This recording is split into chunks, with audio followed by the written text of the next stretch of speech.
Hi, Susan. Hey, Donna. That was great. I hope everybody else enjoyed that as much as I did.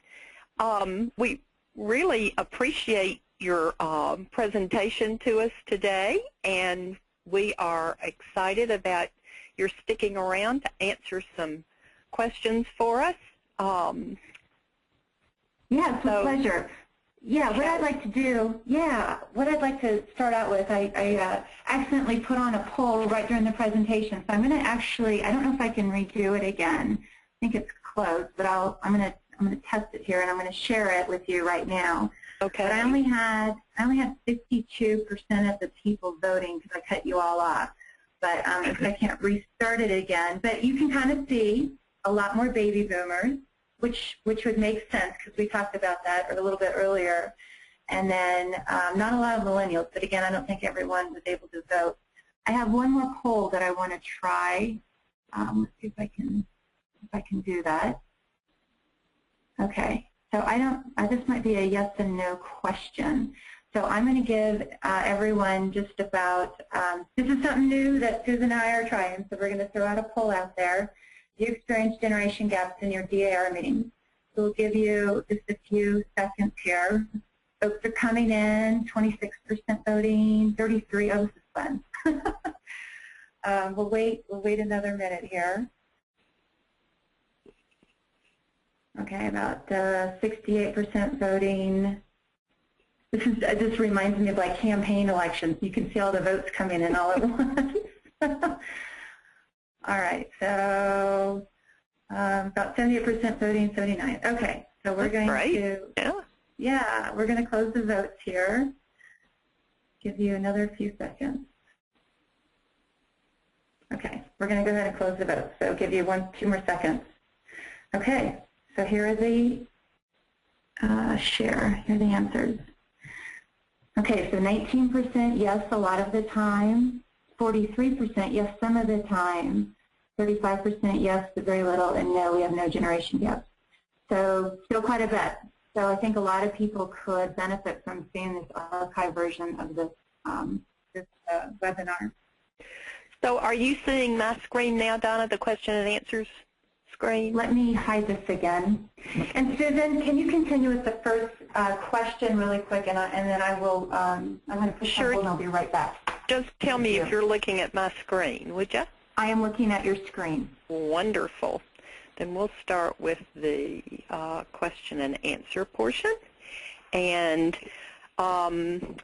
so, you know, we ask our members to send in questions they have about DAR generational challenges.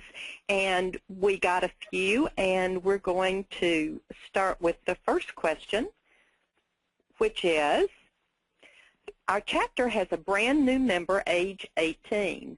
Everyone says we should involve her and give her a job, but she knows nothing about DAR. How can we justify giving her a job?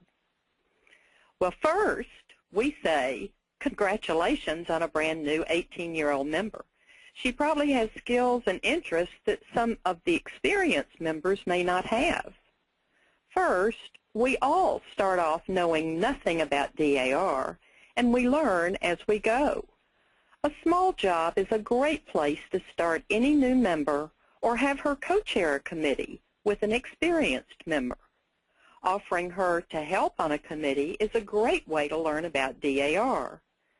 Ask her to tell you where you need, or tell her where you need help, and ask her if she has strengths or interests to fill any committee gaps.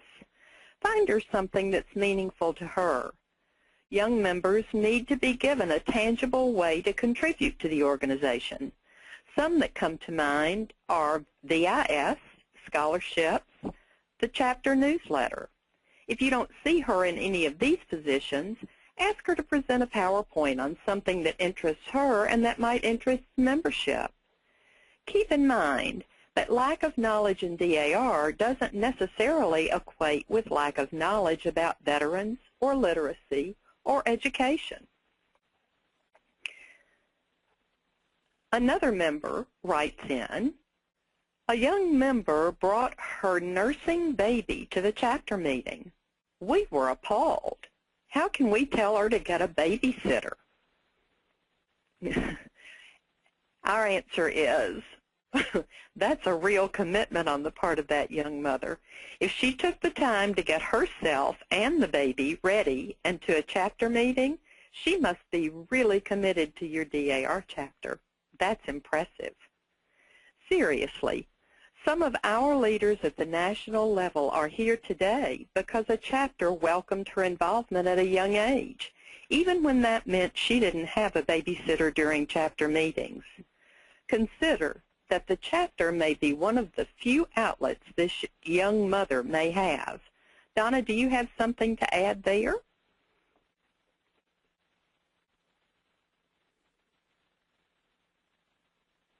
Well, maybe she didn't come back after all.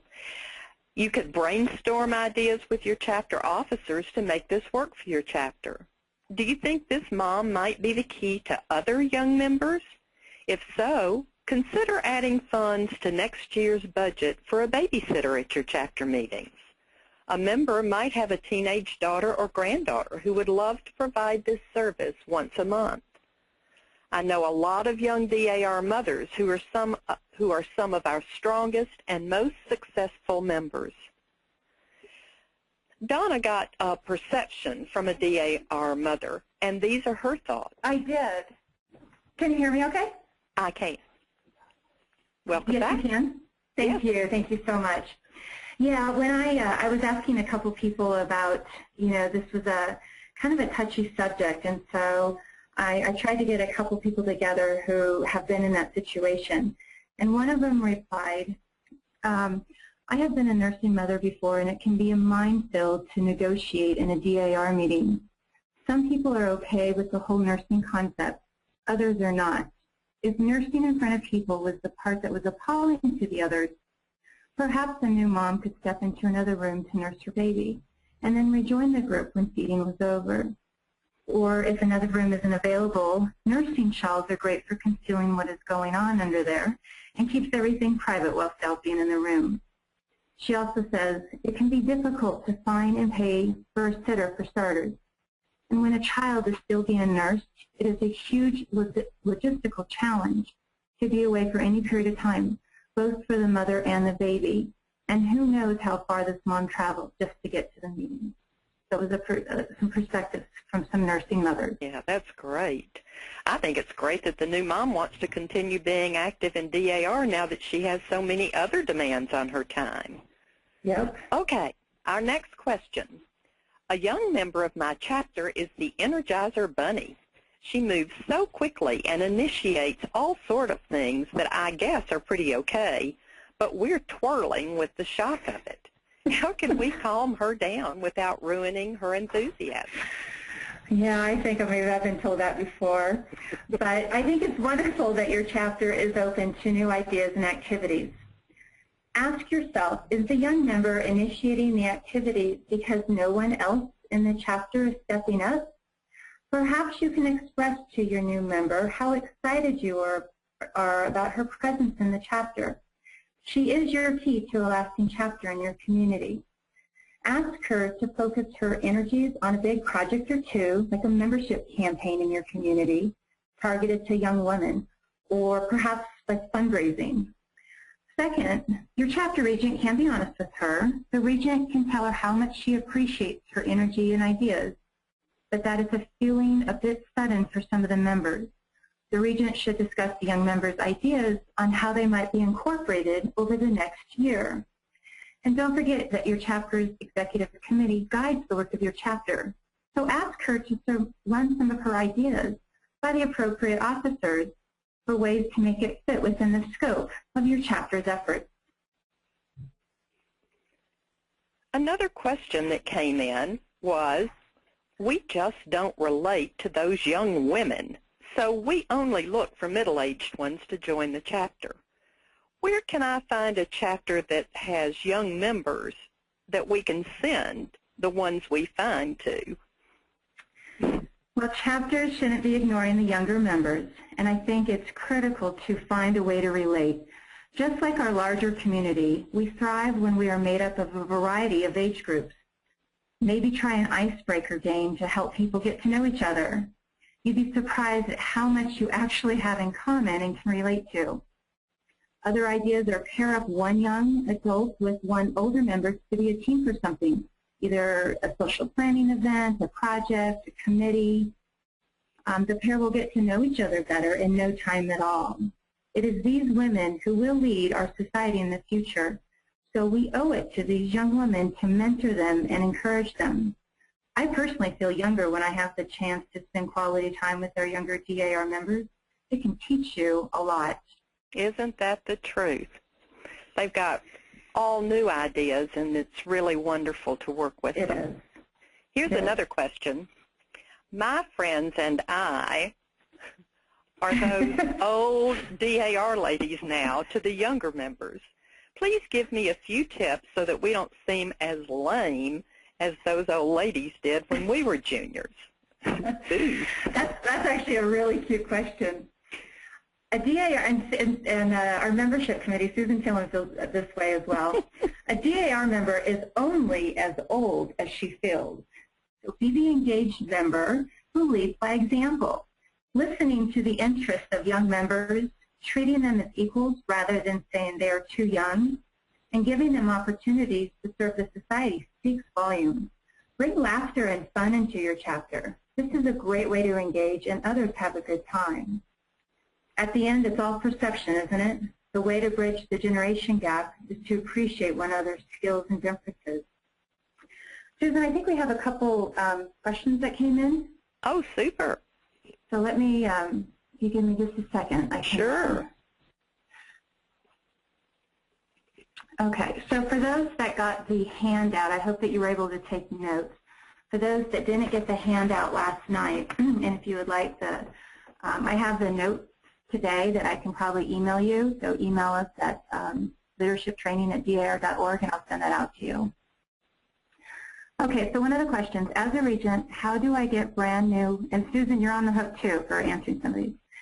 As a regent, how do I get brand new members in the DAR to understand protocol and procedures without them trying to reinvent the wheel?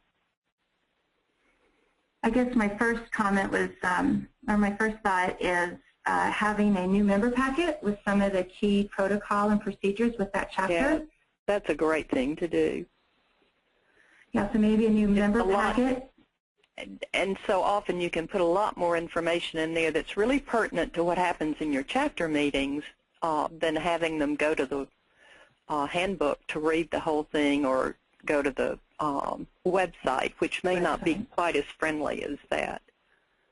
You know, and I think something else too, it's always nice, I mean, some of these programs that chapters have are around parliamentary procedure and protocol, but I don't think it hurts to have it every couple of years just as a refresher. And even if you, it's not just brand new members, we can all use a refresher course in procedure and protocol. Absolutely. Okay, I think, let's see here, did you see other questions? Okay, so here's a question. From Debbie. The presentation suggested limiting meetings. I'm a Gen X regent, and our meetings run a couple hours, including the program. Should we be cutting that down to an hour, and how do we get everything in that time? That is a real dilemma. That is. Debbie, I think what some chapters have done, every chapter is different. Some chapters are fine with 2 hours. Some are very focused on keeping it down to an hour.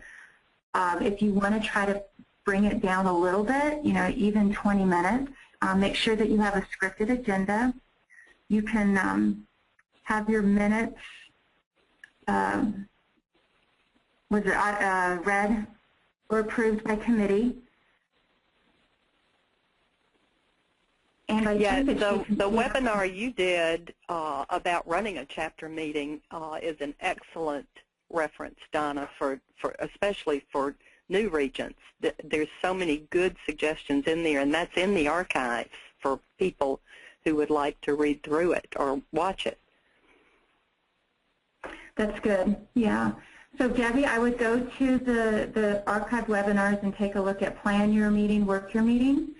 You don't have to have every meeting cut down to an hour. You don't even have to have all your meetings cut down to an hour. It's up to you and your chapter and your officers. But you can find ways to make it more streamlined, and then kind of play with it for the next year to see what you can do to cut some of that down. Your program can be 20 minutes too, so you can work with your speakers to just have that 20-25 minutes. But you can contact us privately, and maybe we can have some other suggestions for you. Okay, Gertrude says, would this program be available to use as chapter meeting program? Oh, Gertrude, I love you. Yes, absolutely. When we get the archived version up there, you can present it. We'll have to work with your AV, if it's at a library, to see how they can put it up on a presentation. But absolutely, you can use it as a program. You can use any of those archived webinars as programs. Okay, Susan, we have a tough one here. One of our older traditional members has many responsibilities and won't give them up. There's some intimidation and some other issues in there. How do you handle that? I think we all have members like that in our chapters, and we have to handle it with real finesse. Sometimes, as you suggested in this webinar, being honest in a kind way is the best way to handle it, and just try to help her see that how others are seeing her. But a lot of it's just trying to understand and be kind and hope that that gets good results. Difficult people are always difficult, aren't they? Yes, and you know what? It doesn't matter if it's in DAR. You find them everywhere you go. You find them in your work. You find them in your families. We find them all over the place. I think I'm not going to, what we're going to try to do is have a conflict management webinar this upcoming year. So we'll try to address some of that, but it's tough. There are some wonderful resources available on the web about dealing with difficult people that can be helpful. A lot of times just a little reverse psychology is the most helpful thing when she's really acting out, reminding her of how much she's helped the chapter could hush her up a little bit. So. Yeah, that's a good point. There are a lot of resources out there and trainings out there. But we'll see what we can put together. That's a great idea, Susan. Okay, here's a compliment from Melissa. I am literally the token junior in my chapter. My DAR ladies are older and have children or grandchildren my age. We are also a small chapter, under 30 members, and only about 10 come to a meeting. But they have been amazing. If I ask questions, they answer them, but they never make me feel clueless. They are really friendly and courteous, and that has made a huge difference. I have brought babies when they were tiny.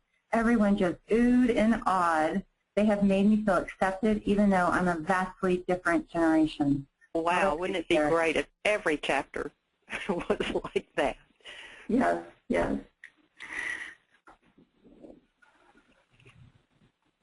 Okay, so one last response from our conflict management. It sounds wonderful if I could only get all my members to watch. So I think what we need to do is focus that webinar on how you as a person can handle it. And you know, there's never an easy answer, and it will never always work. So I think it's just it's almost how you manage it. But it's always worth trying to make it work. And I think that's the thing is figuring out what the right things to do are. Yeah, absolutely. Well, that's all the questions that we can. I think there are a few more, but I think we can answer those privately. Well, I think this has been a great topic and a great message for all of our generations in DAR. I, like you, think it's one of the best things about DAR is having such a wide variety of generations working together. Yep. Okay, ladies, if anybody has any further questions about this webinar, if you would contact us at leadershiptraining@dar.org, we will answer your questions as best we can or find somebody that can answer them. This presentation is being recorded, and if you'd like to view it in the future, it'll be on the website at members.dar.org. And it's under DAR Leadership Training in the Committee section, and then Webinar Archives from there. Also, if any of you have texted us questions that we missed, we'll answer those via email and include them in the webinar script posted in the archives. Next month, we will have National Public Relations Chairman Lee Hunt, who will help us write a press release. In this webinar, members will be taught how to take ordinary DAR events such as chapter meetings, Good Citizen Award winners, and other common DAR activities and present them in a way that will capture media attention. Sometimes it's not what you say, it's how you say it. This webinar will help DAR members learn more about how to say the good things they're doing for DAR to their communities. We hope all of you will join us. Please check the members' website for registration details, to view the webinar archives, and for updates to the schedule. Thanks to all for attending, and for those heading to Continental Congress in the next couple of weeks, travel safely, and we'll all see you in Washington, D.C. for another wonderful Congress. This will now end our session.